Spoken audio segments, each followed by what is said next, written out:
The Galactic Assembly had existed for 12,000 years. It was a coalition of 417 spacefaring species, all united under principles of peace and scientific exchange. They had seen many strange things in their long history. They had welcomed creatures of every shape and size into their ranks, but they had never seen anything quite like the beings that emerged from the small. A vessel that appeared near Kepler Station on that ordinary day. Ambassador Kyle Morrison stepped off the Endurance with his head held high. He was a tall man with gray hair and calm eyes. Behind him walked his science officer, Dr. Hannah Cole, a woman with sharp features and an even sharper mind. Next door stood Commander Daniel Price, the security chief, whose watchful gaze never stopped moving across the alien crowd that had gathered to witness humanity's arrival. The welcoming chamber was enormous. Its walls curved upward like the inside of an egg, covered in glowing symbols that represented each member species. Kyle counted them silently. 417. Soon there would be 418. Around them stood beings of every possible shape. The Velthari looked like giant insects with wings made of crystal that caught the light and scattered it into rainbows. The Morak were massive creatures that seemed to be carved from living stone, each one standing 3 meters tall. The Thessari reminded Kyle of snakes, their long bodies coiled around floating platforms as they watched the humans with cold, calculating eyes. High Arbiter Zixthal conducted the welcoming ceremony. The creature was tall and thin, resembling a praying mantis made of black glass. Its movements were precise and careful. Its voice came from somewhere deep within its chest, translated by the small device Kyle wore in his ear. "Welcome, humans of Earth," Zixthal said. "You have traveled far to reach us. We have many questions about your species and your world." Kyle nodded politely. "We are happy to answer them." The questions began simply enough. How old was human civilization? What was Earth's climate like? How many languages did humans speak? Kyle and Hannah took turns answering, painting a picture of a world that the aliens found increasingly strange. "Your planet has extreme temperature variations," one Velthari delegate noted with concern. "From frozen poles to burning deserts? How do you survive in such conditions?" "We adapt," Hannah explained. "We build shelters. We make clothing. We find ways to live almost anywhere." The aliens exchanged glances. This was unusual. Most species evolved on stable worlds with consistent climates. Earth sounded chaotic by comparison. The questions continued. What did humans eat? The answer that humans could consume almost any organic matter and had domesticated dozens of species for food caused visible discomfort among the vegetarian species present. How did humans reproduce? The explanation of live birth and extended childhood care was met with curiosity from some and confusion from others. Then came the immense question that changed everything. Zixthal pulled up a holographic display showing Earth's various life forms. Tigers prowled across the screen. Sharks swam through digital oceans. Eagles soared over mountain peaks. "Your world possesses remarkable biodiversity," the High Arbiter observed. "Many large predators, venomous creatures, aggressive pack hunters. Tell us, Ambassador Morrison, which species holds the position of apex predator on your world?" Kyle felt Hannah and Daniel both turn to look at him. He understood why. They had discussed this question during the long journey to Kepler Station. They had debated how to answer it. Some had suggested naming the great white shark or the saltwater crocodile. Others had proposed more technical answers about ecosystem complexity, but Ka had made his decision long before they arrived. He smiled. A small and quiet smile, and pointed at himself. The chamber fell silent. Zixel's mandibles clicked together in confusion. The Velthari delegate's wings stopped moving. Even the stone-faced Morak seemed to shift their weight in surprise. "Do not understand," Zixthal said slowly. "Perhaps the translation device is malfunctioning. We asked about your apex predator, the most dangerous creature on your planet, the being at the top of your food chain." "I understood the question perfectly," Kyle replied, his voice calm and steady. "Humans are Earth's apex predator. We have been for approximately 300,000 years. Ick! The reaction was immediate. Nervous sounds spread through the assembled aliens. The Vel-3 delegates' wings began to flutter anxiously, creating a high-pitched humming noise.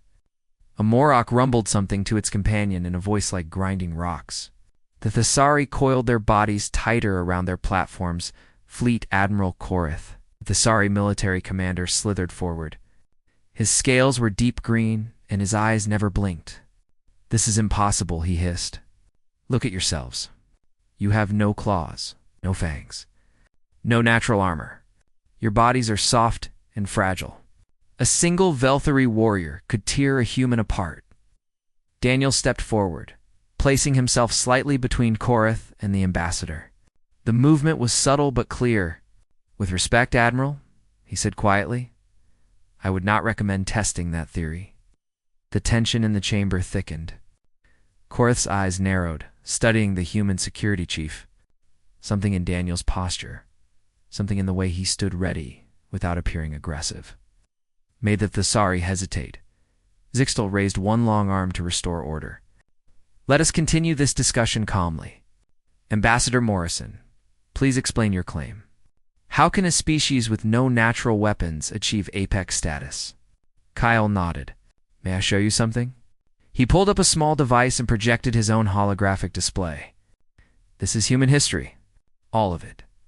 Every war. Every hunt. Every extinction event we caused." The images that followed were not pleasant. Stone Age humans hunting mammoths 20 times their size. Bronze Age armies clashing across bloody fields. Ships sailing across oceans to conquer new lands. And finally, weapons that could destroy entire cities in a flash of light. "We are not the strongest species on Earth," Kyle explained as the images played. "We are not the fastest. We do not have the best senses or the deadliest natural weapons. But we have something else. We have endurance. We have intelligence. And most importantly, we have an absolute refusal to accept the role of prey." He paused the display on an image of a human marathon runner. "We can chase prey for days without stopping. We can survive injuries that would kill most animals. We can adapt to any environment, eat almost any food, and learn to use any tool. Every predator on Earth learned to fear us. Not because we were dangerous in a single moment, but because we never, ever stopped." The chamber was completely silent now. Even Korath had stopped his hostile movements. Hannah stepped forward to add her voice. "When we encountered a predator too strong to fight directly, we didn't run away and hide. We studied it. We learned its weaknesses. We invented weapons to overcome its strengths. Then we hunted it until there were none left. We did this with every species that threatened. Us lions, bears, wolves. All of them learned that humans were not worth hunting, because the cost would always be too high." Zixtal processed this information for a long moment.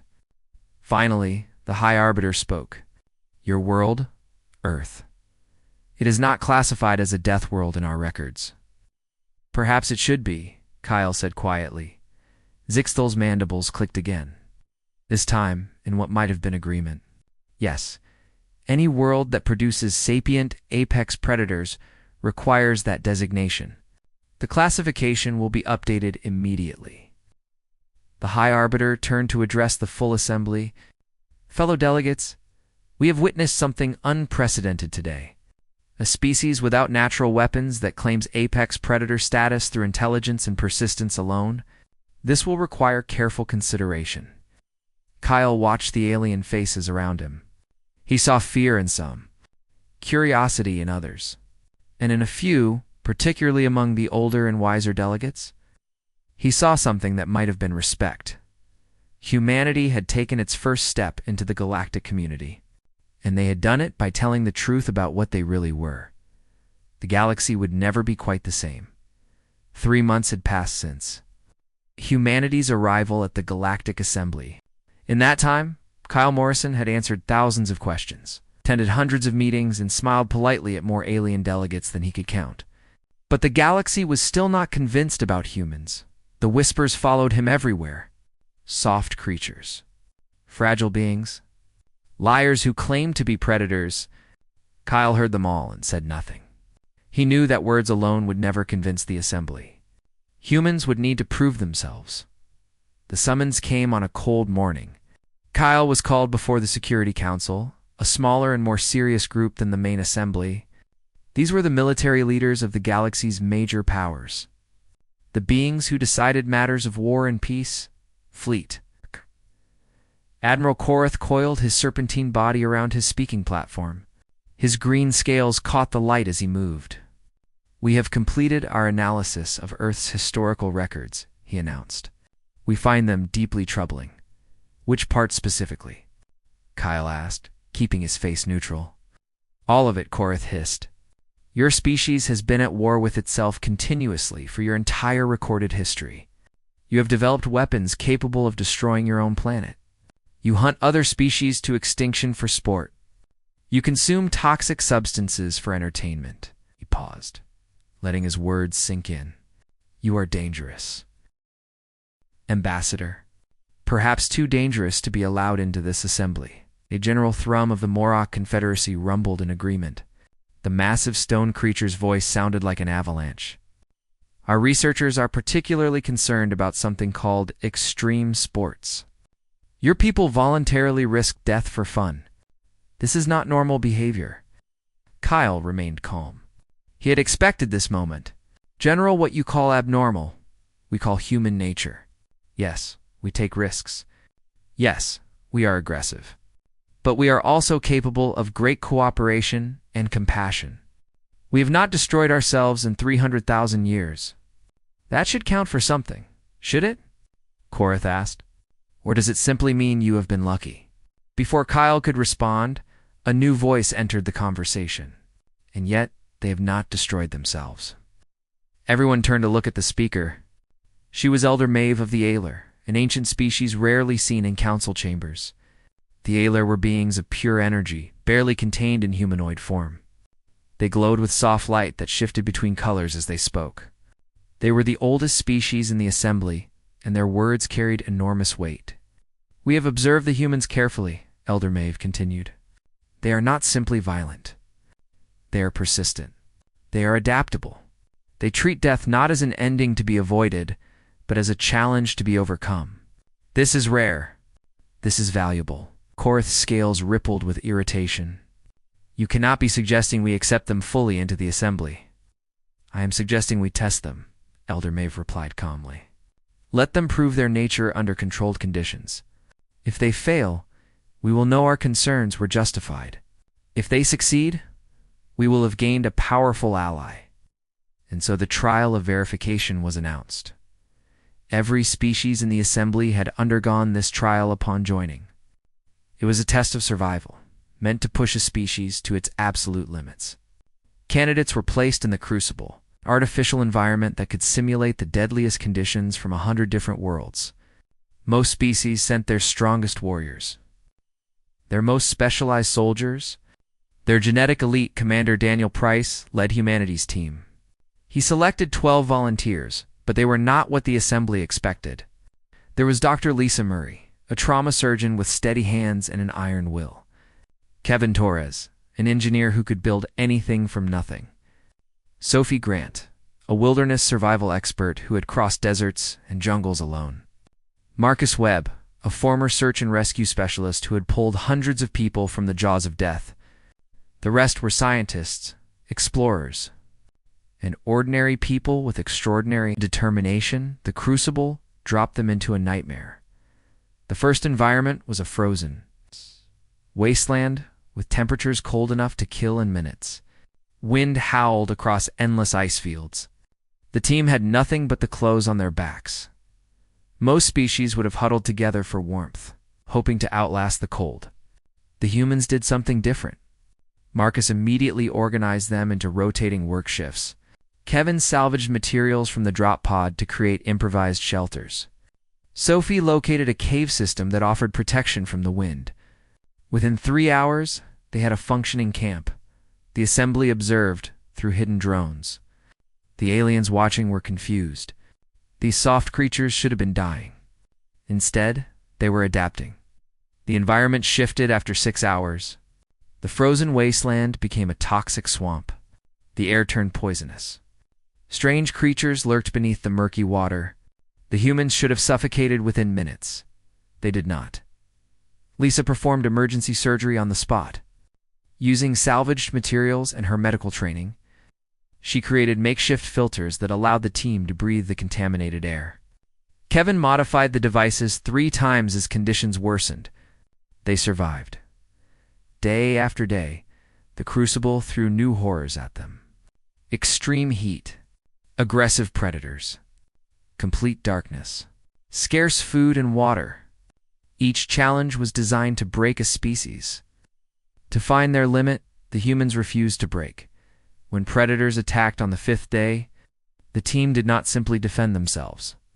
They studied the creatures. They learned their patterns. They set traps and turned the beasts against each other. By the 7th day, predators had learned to avoid the humans entirely. General Thrum watched the footage in stunned silence. "They are hunting the hunters," he rumbled. "They have turned our test into their hunting ground." On the 15th day, Sophie proposed something insane. At the heart of the Crucible sat a control center, a heavily defended position that no species had ever reached. It was meant to be an impossible goal, included only to measure how close a team could get before being destroyed. "We can take it," Sophie said simply. Daniel studied his team. They were exhausted, wounded, running low on supplies. Any sensible commander would have focused on survival. "Let's do it," he said. The assault on the control center was a masterpiece of human tactics. Kevin created an electromagnetic pulse from salvaged parts, disabling the outer defenses. Marcus scaled the exterior walls using climbing techniques perfected on Earth's mountains. Sophie navigated the interior maze, using skills honed in Earth's deepest caves. They lost 2 team members to automated defenses. 2 more were badly wounded, but they kept going. When Daniel Price appeared on the observation screens, standing in the control room that no species had ever reached, his face was covered in blood and grime. His uniform was torn. One arm hung at an odd angle. He looked directly into the camera and spoke. "We're done here. Can we go home now?" The Security Council chamber was silent for a long moment. Then, slowly, General Thrum began to applaud. The sound of his stone hands coming together echoed through the room like thunder. Elder Maeve nodded in approval. "They are exactly what they claim to be. Apex predators. Not by strength or speed, but by will. By the absolute refusal to accept defeat." Fleet Admiral Korath was the last to speak. His voice was quiet, almost respectful. "In 12,000 years, no species has ever reached the control center. Most died trying. Many gave up without attempting it at all." Paused, his cold eyes fixed on the image of Daniel Price. "What are these creatures?" Kyle Morrison stepped forward to answer. "We are humans, Admiral, and now you understand what that means." The Assembly had no choice but to grant humanity full membership. The soft creatures from the small blue planet had proven themselves in the only way that truly mattered. They had shown the galaxy what it meant to be the apex predator. The warning came on a quiet afternoon. 18 months after humanity joined the Galactic Assembly, a Velthari scout ship had detected something at the edge of known space. Something that should not have existed. Ambassador Kyle Morrison was in his office when the emergency alarms began to sound. Red lights flashed through the corridors of Kepler Station. Alien voices shouted in a dozen languages. Kyle ran to the observation deck, where he found Dr. Hannah Cole already staring at the main display screen. "What is it?" he asked. Hannah's face was pale. "They're calling it the Scourge." "And Kyle, I've never seen anything like this." Now, the images on the screen were horrifying. Massive ships, each 1 kilometers long, covered in what looked like living tissue. They pulsed and writhed as they moved through space. Smaller creatures swarmed around them like insects around a hive. Where they passed, worlds died. Entire planets were stripped bare, their surfaces left as lifeless rock. "They came from beyond the galaxy's edge," Hannah explained, her voice shaking slightly. "No one knows where they originated. They don't communicate. They don't negotiate. They just consume." Kyle watched as the Scourge fleet approached the Verax system, where the Assembly had positioned its combined defense force. 300 warships from a dozen species, representing the greatest military power the galaxy had ever assembled. The battle lasted for hours. At the end of it, the Assembly fleet was destroyed. 247 ships were gone, either consumed or torn apart. The Thessari had lost half their navy. The Morak flagship, a vessel that had fought in 100 battles, was ripped open by Scourge boarding parties. Its crew was eaten alive. The emergency session of the Assembly was chaos. Delegates shouted over each other in panic. Some demanded immediate evacuation of the core worlds. Others called for surrender, though no one knew if the Scourge even understood the concept. Fleet Admiral Korath stood before the Assembly, his green scales dull with exhaustion. He had commanded the defense fleet. He had watched his people die. "We cannot stop them," he said simply. "Our weapons barely scratch their armor. Our tactics mean nothing against their numbers. The Scourge will consume us all." Kyle Morrison rose from his seat. The movement was quiet, but somehow every delegate turned to look at him. Perhaps it was something in his posture. Perhaps they remembered what humans had done in the Crucible. "We have a proposal," Kyle said. Korath's eyes narrowed. "Your species has 12 ships, Ambassador. 12. Against a force that destroyed 300. What could you possibly propose?" Kyle walked to the central display and began entering commands. The screen changed, showing tactical maps covered in human military analysis. "You're right that we can't defeat the Scourge in open battle. They're too numerous, too powerful. But we're not proposing a battle." He looked around the chamber, meeting the eyes of every delegate.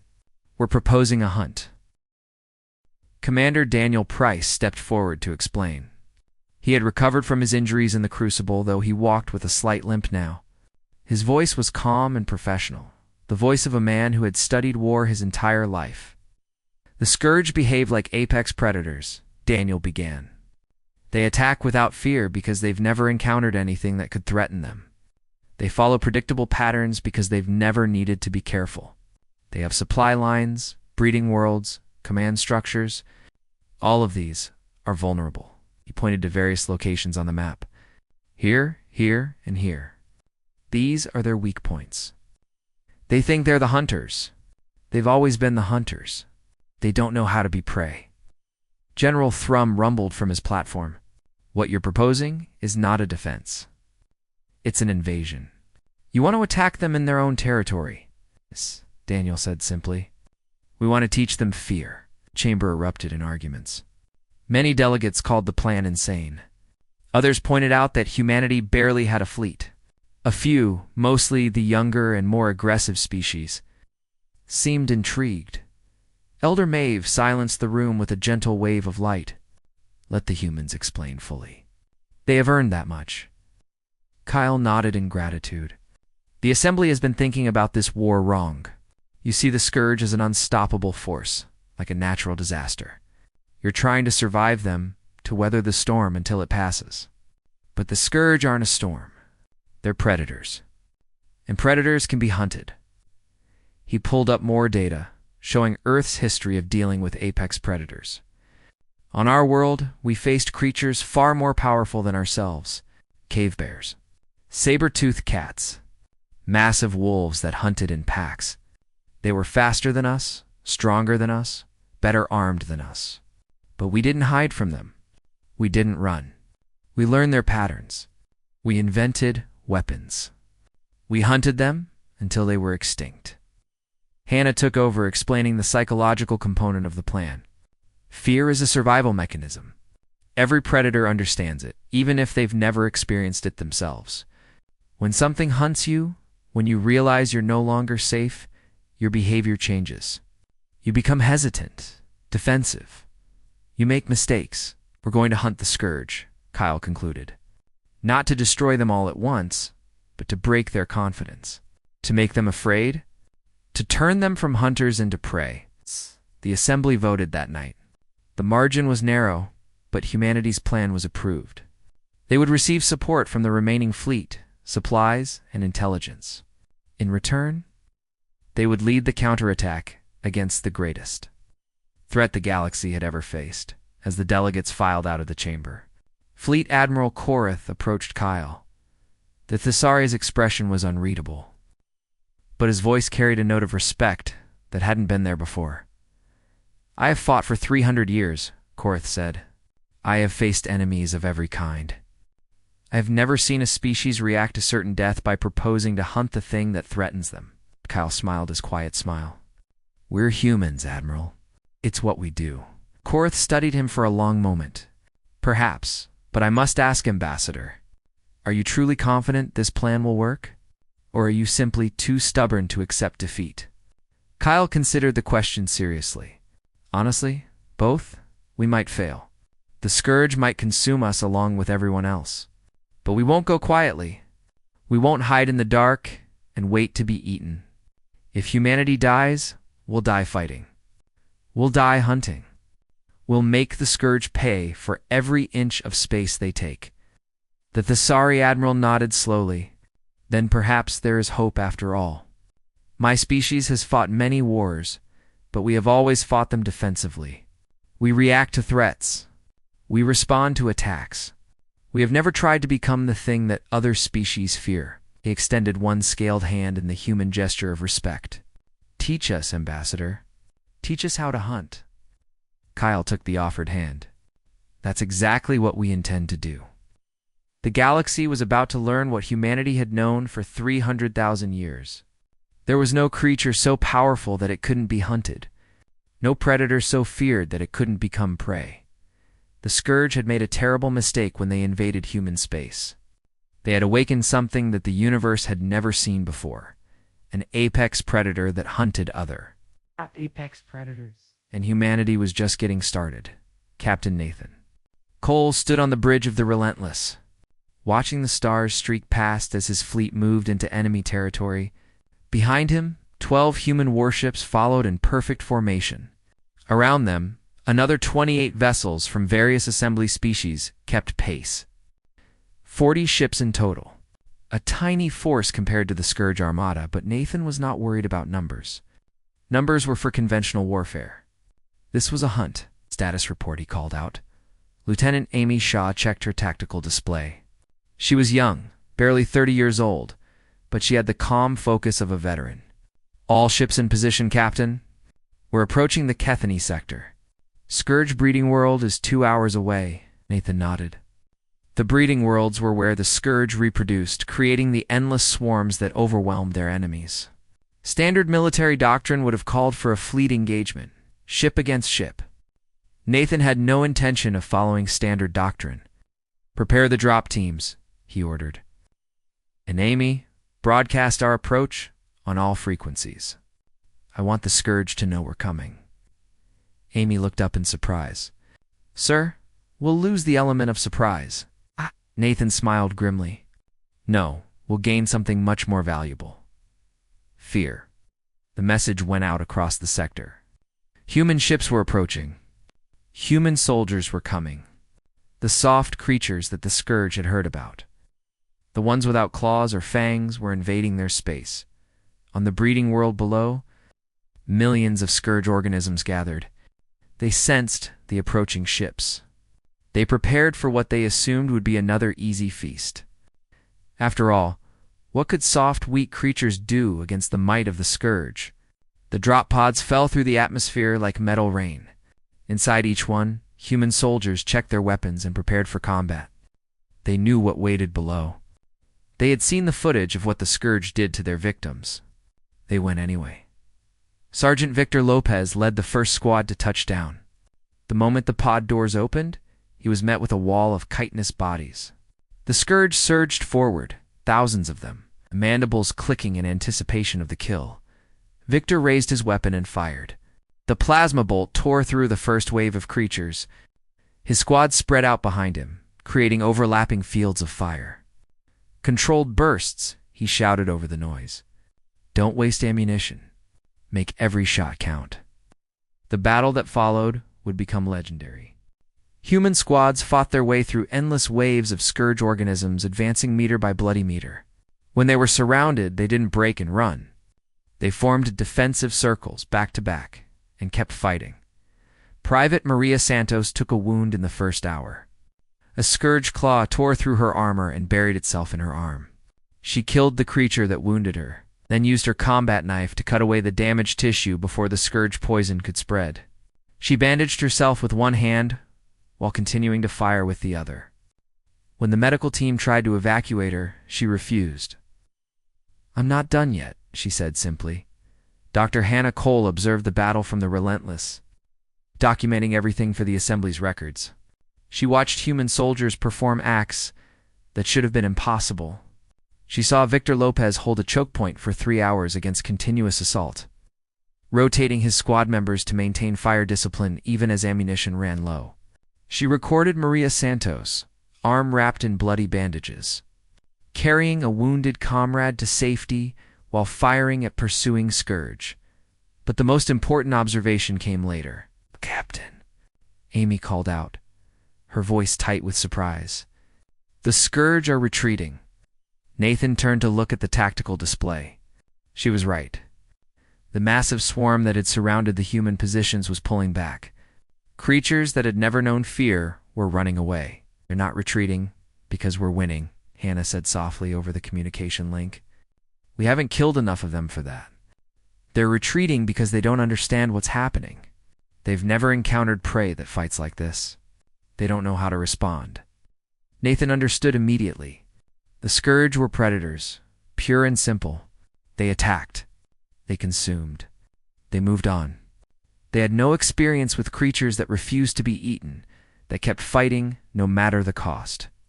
The human soldiers terrified them in a way that no weapon ever could. "Press the attack," Nathan ordered. "Don't let them regroup. Keep them running." The hunt continued for days. Human forces struck scourge positions throughout the sector, never where they were expected, always with maximum psychological impact. They left survivors deliberately, allowing terrified creatures to flee back to their hive ships and spread the fear. Captain Nathan Cole developed a reputation among the scourge. The aliens called him something that translated roughly as the Persistent One. He never stopped. He never rested. His fleet appeared out of nowhere, struck hard, and vanished before the scourge could respond. When they tried to set traps for him, he turned their traps against them. 3 months into the campaign, Hannah delivered a report to the full assembly. "The scourge behavior has changed dramatically," she announced. "They are becoming hesitant, defensive. They avoid sectors where humans have been spotted. They are acting like prey." General Thrum rumbled in amazement. "In all the centuries we have fought them, we have never seen this. They have always attacked, always advanced. Now they hide? They're learning fear," Hannah explained. "On Earth, we called this the predator response. When a predator encounters something that can hurt it, something that won't stop hunting it, the predator's behavior changes. It becomes cautious. It avoids risks. Eventually, it learns to run away." Elder Maeve spoke from the back of the chamber. "This is what you meant, Ambassador Morrison. When you pointed at yourself, this is what humans do." Kyle nodded slowly. "We're not the strongest species in this galaxy. We're not the fastest or the best armed, but we don't stop. We never stop. That's what made us apex predators on Earth. That's what we're showing the scourge now." Back on the Relentless, Nathan Cole reviewed the latest intelligence reports.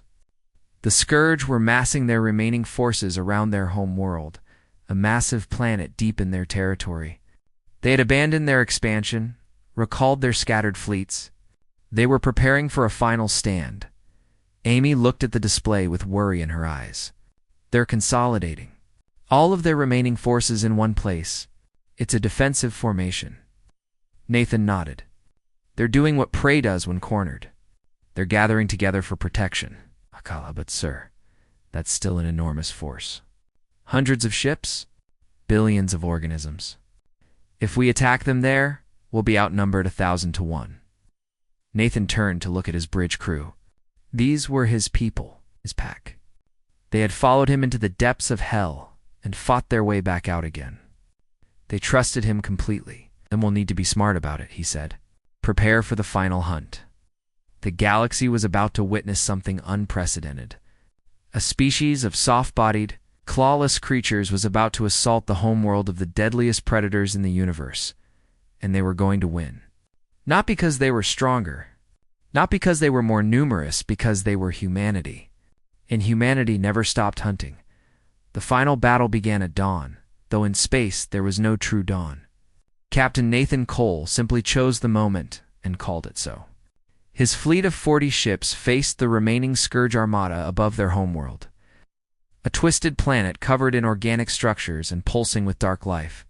They were still outnumbered, still outgunned by any reasonable measure. The Scourge had gathered every ship, every warrior, every creature they had left. Hundreds of vessels surrounded their world in layers of living defense. But the Scourge were different now. Their formations were too tight, their movements too hesitant. They had learned fear over the past months of hunting, and fear had changed them. They were no longer the unstoppable force that had shattered the Assembly's fleet. They were prey, waiting for the predator to strike. All ships, advance, Nathan ordered. Standard hunting pattern. Drive them toward the gravity well. The battle lasted 6 hours. Human tactical doctrine, refined through thousands of years of constant warfare, proved devastating against an enemy that had never needed to think defensively. Where the Scourge expected direct confrontation, humans flanked. Where they expected retreat, humans pressed forward. Where they expected mercy, humans offered none. Lieutenant Amy Shaw tracked the enemy's diminishing numbers on her display. Ship after ship fell to coordinated human attacks. The alien allies followed humanity's lead, learning to hunt alongside the masters. Captain Amy called out, their clustering around their primary vessel. Some kind of hive ship. Nathan studied the massive structure on his screen. The hive ship was enormous, easily 10 times the size of any human carrier. It pulsed with dark energy, surrounded by the last desperate defenders of the Scourge. Even wounded and venting atmosphere from dozens of breaches, it remained terrifying. They're protecting their queen, Nathan realized, or whatever serves that function. His weapons officer spoke up. We could bombard them from range, Captain. Safer, cleaner, less risk to our ships. Nathan shook his head slowly. No, we finish this the way we started. As hunters, not executioners. He opened a fleet-wide channel. All hands, prepare for boarding action. We're going in. The assault on the hive ship would become the stuff of legends. 3,000 humans and their alien allies fought through miles of organic corridors, facing the last desperate resistance of a dying species. The walls themselves seemed alive, pulsing and shifting, trying to trap and consume the invaders. They lost good soldiers, brave people who would be remembered in memorial halls across 100 worlds. Victor Lopez fell, defending a choke point, buying time for his squad to advance. Maria Santos carried 3 wounded comrades to safety before a Scourge creature finally brought her down. Each death hurt, each loss mattered, but they did not stop. They never stopped. Commander Daniel Price led the final team toward the heart of the hive ship. He had come a long way since the Crucible. Since that moment when he had stood bloody and broken in the control room and asked to go home. Now he moved with the confidence of a true apex predator, someone who knew exactly what he was and what he was capable of. They found the Scourge Queen in the central chamber. She was massive, a bloated nightmare of chitin and flesh, connected to the ship itself through countless organic tubes. Her guardians surrounded her, hundreds of elite warriors bred specifically to protect her, but the guardians did not attack. They see Uno. They had felt the fear spreading through the hive mind. They had experienced the terror that their kind had been spreading for months. They knew, on a level deeper than conscious thought, that the creatures standing before them were not prey. They were something far more dangerous. Daniel raised his weapon, aimed at the Queen's massive head, and hesitated. Hannah Cole's voice came through his communication device. She was watching from the Relentless, documenting everything as she always did. Daniel, what are you doing? Daniel lowered his weapon. Instead, he pulled out a small translation device and connected it to the Queen's neural network. The technology was experimental, designed by human engineers who had studied scourge biology. It allowed direct communication, mind to mind. "You came to our galaxy as hunters," Daniel said, letting his thoughts flow into the connection. "You thought you were the apex predators? You were wrong. We are." He let the Queen feel his certainty, his absolute conviction, the weight of 300,000 years of human history, of hunting and being hunted, of refusing to be prey. "But here's the difference between us and you," he continued. "We know when to stop hunting." He showed her the offer. Surrender. Integration. A place in the galaxy, not as conquerors, but as members. The same chance that humanity itself had been given when they first arrived at the assembly. The Queen's massive form shuddered. Her ancient consciousness, connected to billions of her children across the cosmos, weighed extinction against submission. She had never faced such a choice before. She had never needed to. For a long moment, Daniel thought she would choose death, that the scourge would fight to the last creature rather than accept defeat. Then, slowly, she lowered her defenses. She withdrew her guardians. She sent a signal through the hive mind. Ordering her children to stand down, she chose to live. Months later, Ambassador Kyle Morrison stood before the Galactic Assembly once more. The Great Chamber was fuller than ever before. 419 species were represented now, including the newest members. The Scourge delegation occupied a specially designed section of the hall. Their representatives were still learning to coexist rather than consume. It would be a long process, but they were making progress. "The question was asked," Kyle began, his voice carrying through the silent chamber, "what Earth's apex predator was." I pointed at myself, and many of you did not understand. You thought apex predators were defined by strength, by natural weapons, by ferocity. He paused, looking around at the incredible diversity of life that surrounded him. Beings of crystal and stone, creatures of light and shadow, former enemies who were learning to become allies. You were wrong. An apex predator is defined by one thing: the refusal to be prey. Humans learned that lesson in the grasslands of Africa, fighting against creatures far stronger and faster than ourselves. We learned it in our wars against each other. We learned it in every challenge we faced. Smiled, the same small and quiet smile he had worn on the day of first contact. We are not the strongest species in this galaxy. We are not the oldest or the wisest. But we will never stop fighting for our survival. We will never stop hunting those who threaten what we love. He let his gaze sweep across the chamber, resting briefly on the Scourge delegation. And we will always, always offer mercy to those who surrender. Because that is what separates us from simple predators. He pointed at himself one final time. Protect our pack. And now, all of you are part of that pack. The assembly erupted in applause, a cacophony of sounds from hundreds of different species. Clapping hands, clicking mandibles, rumbling stone, chirping voices. All of them united in recognition of what humanity had done. Elder Maeve of the Alar nodded slowly from the back of the chamber. The ancient being's luminous form flickered with approval. "They are exactly what they claim to be," she said to no one in particular.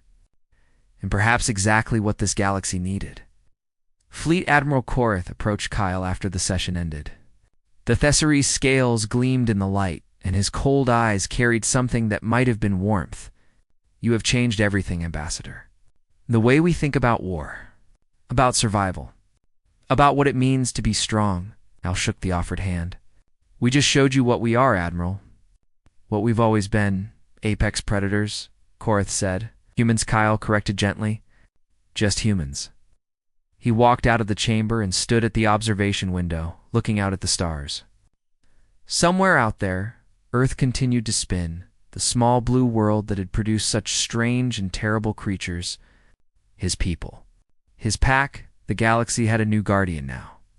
The soft, clawless, fangless beings from a small planet had claimed their place at the top of the cosmic food chain.